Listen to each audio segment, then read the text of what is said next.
Apakah ini cukup? Tanya Sena pada dirinya sendiri sembari menatap pantulan dirinya di cermin. Kenapa aku jadi berdebar-debar? Ya Tuhan, sudah waktunya aku harus berangkat. Tunggu, aku tidak mungkin menyetir sendiri saat memakai pakaian seperti ini. Aku akan naik taksi saja, kata Sena segera memesan taksi melalui aplikasi online. Sepanjang jalan keluar apartemen, Sena tak henti-hentinya mengembangkan senyum. Dirinya begitu bahagia menerima kejutan dari Albert, bahkan jantungnya tak henti-henti berdebar membayangkan apa yang telah dipersiapkan Albert. Di depan apartemen, taksi yang dipesannya pun sudah menunggu. Kita jalan sekarang, Mbak. Iya, Pak, lokasinya sesuai aplikasi ya, kata Sena dengan tersenyum. Apakah Dedi gugup? Tanya Arnold saat melihat Albert beberapa kali menarik napasnya dalam. Sedikit, jawab Albert kikuk. Sayang, ayo kita ke tempat lain. Nanti setelah mamimu menerima lamaran Dedi, kita akan kemari lagi memberikan selamat, ajak sang Oma Jessica. Baiklah, Oma. Dedi semangat, kata Arnold penuh penekanan dengan mengepalkan tangan kanannya ke atas. Semoga berhasil, San, kata Jeremy menepuk pundak Albert menyemangati. Terima kasih, Dad, kata Albert tersenyum. Aku tak sabar untuk memilikimu, Sena, batin Albert. Pak, agak cepat ya, soalnya saya sudah telat, pinta Sena pada supir setelah mengecek jam di handphonenya. Baik, Mbak, supir taksi pun melajukan mobilnya dengan kecepatan tinggi. Kebetulan jalan yang dilalui juga tidak terlalu padat dan cenderung lengang. Sehingga dengan mudah sang sopir menyalip beberapa mobil di depannya. Astagfirullah, ya Allah, teriak sang sopir. Tiba-tiba, ada apa, Pak? Tanya Sena cemas. Remnya blong, Mbak, jawab sang sopir cemas dengan terus mencoba menginjak pedal rem. Ya Tuhan, kata Sena dengan tubuh yang sudah gemetar. Tin, tin, tin, sang sopir tak henti-hentinya menginginkan klakson untuk memberi peringatan pada pengemudi lain agar menghindar dari taksinya. Hingga di sebuah perempatan terjadilah yang tidak terduga. Brak, dar. Kenapa Sena belum sampai juga? Aku harus menelponnya, gumam Albert merogoh handphone di saku kemejanya. Maaf, nomor yang Anda tuju sedang tidak aktif. Cobalah beberapa saat lagi. Kenapa tidak aktif? Sena sayang, kau ada di mana? Tanya Albert dengan hatinya yang gundah. Cepat-cepat, di belakang sini masih ada korban, teriak salah satu petugas. Kemudian beberapa petugas pun menghampiri untuk membantu. Dengan susah payah para petugas mengeluarkan salah satu korban yang terbilang sangat mengenaskan karena banyak darah yang mengalir dari kepala dan kakinya terjepit di atas kedua jok mobil. Bagaimana keadaannya? Tanya seorang dokter yang juga berada di lokasi. Sepertinya kritis, Dok, jawab seorang perawat. Baiklah, segera pindahkan ke ambulan. Kita harus segera membawanya ke rumah sakit. Bawa barang-barang korban untuk mengecek identitasnya, kata dokter itu lagi. Jam sudah menunjukkan pukul 11 malam. Albert duduk menunggu dengan frustasi. San, ayo kita pulang, ajak Jeremy. Dedi, pasti ada yang terjadi dengan Mami. Mami tidak mungkin mengacuhkan Dedi. Jangan benci Mami, kata Arnold dengan mata berkaca-kaca. Ayo kita pulang, besok kau bisa menanyakan pada Sena tentang alasan ketidakhadirannya. Jadi tenanglah, karena Mam yakin Sena punya alasan. Malam ini kita bawa Arnold untuk tinggal di mansion ya, ajak Jessica menguatkan putranya.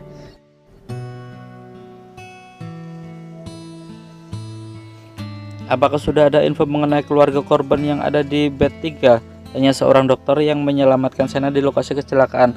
Belum, Dok, korban tidak membawa tanda pengenal apapun dan handphonenya juga rusak parah hingga tak bisa dihidupkan lagi, kata seorang suster. Korban harus segera dioperasi, gumam sang dokter.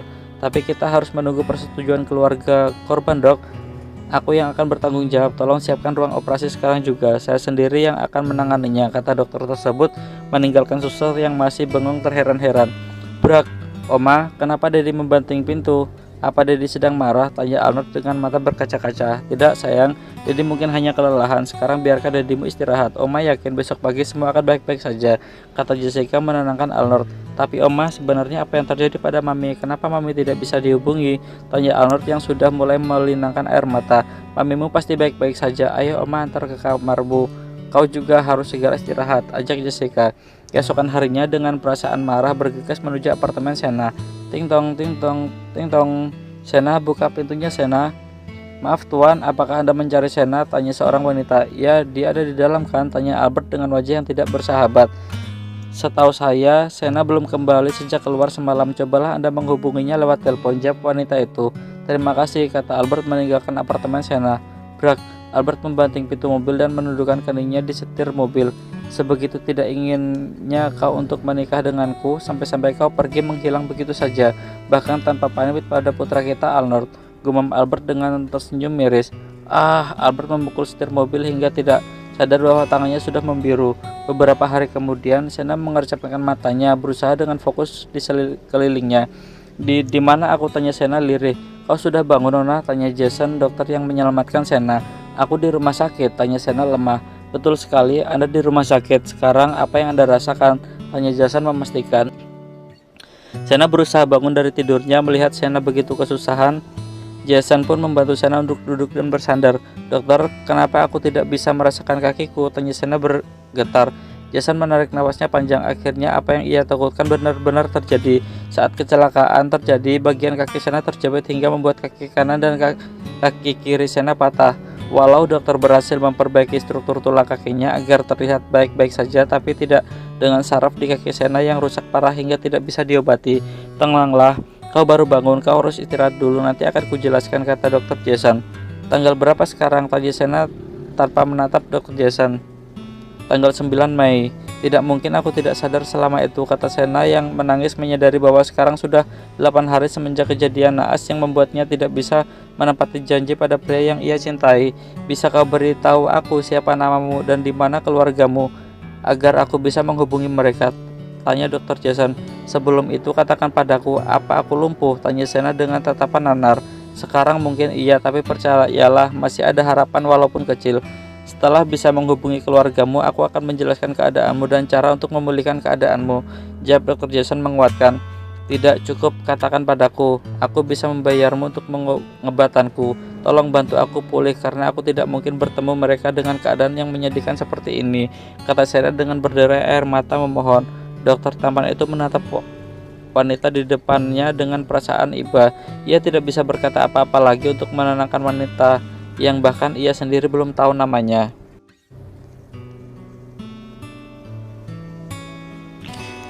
Tut tut tut. Halo Dev, temani gue minum di tempat biasa sekarang. Heh, White, lo kenapa? Tut tut tut. Sial, pakai langsung dimatiin lagi. Gila kali ya si Al. Hei Al, tumben lo ngajakin kemari, kata Dev menepuk pundak Albert. Jangan banyak tanya, nih minum, kata Albert menyodorkan segelas berisi wine. Lo akhir-akhir ini sibuk banget ya, sampai mengabaikan telepon gue, kata Albert lagi. Ya gue sibuk, lo tahu gak, sekitar seminggu yang lalu itu ada kecelakaan yang cukup parah di perempatan X dan para korban itu dilarikan ke rumah sakit tempat gue kerja, kata Dev menjelaskan. Lo kenapa jadi aneh banget, tanya Dev penasaran. Dia pergi Dev, jawab Albert datar. Dia, Sena maksud lo? Tanya Dev memastikan dan dibalas anggukan oleh Albert. Lo yakin dia pergi? Lo udah cari dia? Tanya Dev memastikan. Cih, buat apa gue cari kalau dia pergi atas keinginannya sendiri? Bahkan dia nggak peduli lagi sama anak gue, jawab Albert ketus. Al, emang susah ya kalau punya penyakit kayak lo. Lo itu terlalu suka menerka-nerka dengan kekuasaan dan kekayaan lo. Bukan hal susah buat cari tahu di mana Sena dan meminta penjelasan. Jangan sampai pikiran lo itu bikin lo nyesel sendiri nantinya, kata Dev menasihati. Albert diam mencerna dan memikirkan kata-kata Dev. Setelah puas melampiaskan emosinya dengan minuman keras, Albert pun kembali ke mansion keluarga setelah mengantarkan Dev sebelumnya. Bagi Albert, satu botol wine tidak akan mampu menghilangkan kesadarannya, sehingga dengan mudah dia pulang dan mengantar Dev yang sudah kehilangan kesadaran. Suasana mansion begitu sepi ketika Albert sampai. Sudah pasti para penghuninya sudah terlelap, mengingat sekarang jam sudah menunjukkan pukul 1:30 pagi. Dengan perlahan Albert membuka pintu kamar di mana putra semata wayangnya tidur. San, apakah kau pikir Didi harus mencari pamimu seperti kata Dev? Tanya Albert lirih. Si penerima pertanyaan hanya diam sibuk dengan mimpinya. Albert tersenyum mengucup kening Alnor, kemudian membiarkan Alnor tidur dengan tenang dan kembali ke kamarnya. Tut tut tut. Bantu aku mencari keberadaan Sena Laurencia. Kau harus bisa menemukannya, kata Albert pada seorang melalui telepon. Apakah aku harus mengabulkan permintaannya? Ah, dia sungguh egois sekali. Dia tidak memikirkan bagaimana perasaan keluarganya karena dia menghilang begitu saja. Gemam Dr. Jason. Flashback. Namaku Laurencia, kau bisa memanggilku Ren. Mengenai biaya rumah sakit, setelah sehat aku akan membayarnya. Kau tidak perlu takut kalau aku akan kabur, kata Sena. Tidak, bukan hanya tentang biaya yang jadi masalah di sini, tapi keadaanmu sekarang. Keluargamu harus tahu dan kau pun perlu didampingi, kata Dr. Jason menjelaskan. Kumohon turuti saja permintaanku, kata Sena memohon.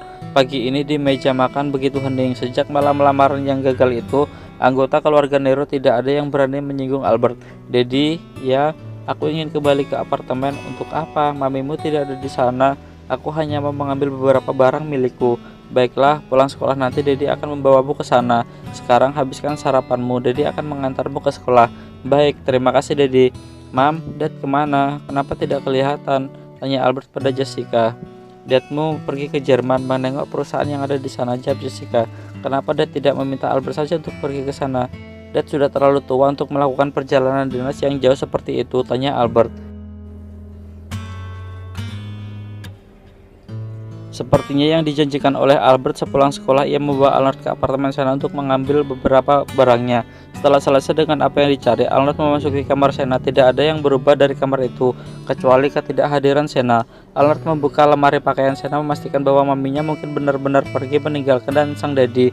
Ceklek, Arnold terbelalak dengan apa yang dilihatnya. Ia bergegas membuka seluruh lemari dan laci di kamar Sena. Semuanya tampak sama dan utuh. Tidak ada yang hilang dari apartemennya. Daddy, teriak Arnold. Albert yang sedari tadi menunggu di ruang tamu pun berlari menghampiri Arnold ketika mendengar putranya berteriak memanggil. Ada apa, San?